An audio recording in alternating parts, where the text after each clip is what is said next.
I don't know, like all the Jordan comparisons for Ant, I think is what has rubbed some people obviously the wrong way when, he's come to a little bit of a stutter stop here at the end. Although in that series, though, he did actually get better towards the end of the series. The last couple games were a lot better, especially the second to last game than he looked previously. But I don't know, this to me is just like, this is why players don't win when they're 22, when, they're the best player on their team at 22. That doesn't happen. You don't see a team go all the way through the NBA playoffs led by somebody that young. Yeah. So that's just clearly why, because this series was an example of how, Luka is just a lot farther along in his timeline, had stuff figured out. He just had a counter for everything that the Wolves were doing. And Ant a lot of times just looked like he, was being bothered and didn't know exactly how to respond in certain matchups or certain looks that they were throwing at him. He's a young dude making his first real playoff run. Like that's exactly. No matter how good you are, unless you are, is there anybody that's ever been able to avoid that? I guess kind of sort of Luka, but even then he had like certain little growing pains, but like that's just what happens when you're a sub 25 first option looking to get to the NBA finals. It doesn't matter what the NBA landscape looks like. It's not easy to get there, no matter who's in your way. It's going to be difficult. So yeah, obviously the Jordan things I think came out way too early. It's because the big media had nothing better to do. But he's very similar to a 22-year-old Jordan. I don't think that's unfair to say. I think if it was framed more in that way of like...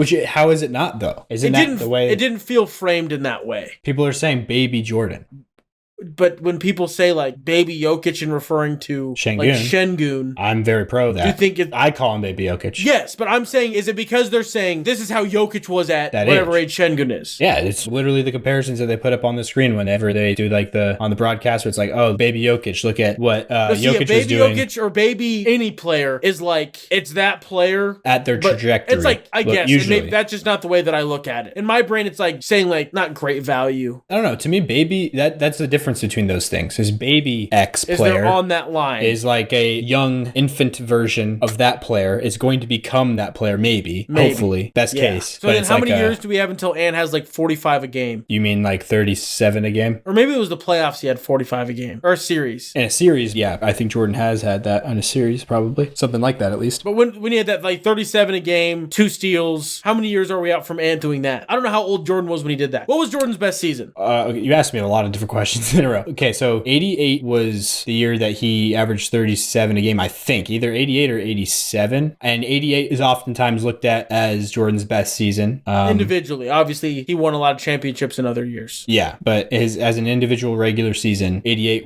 is kind of might be the best season ever. He won MVP. He led the league in scoring by a large amount. At a time in the NBA where it wasn't super fast-paced, it wasn't quite as slogged down as his later years would be, where the league got really slow. But it still wasn't super fast-paced, and he was scoring 37 points a game. He won Defensive Player of the Year and MVP. One of the only players to ever do that in the same season. I believe him and Hakeem Olajuwon and Giannis.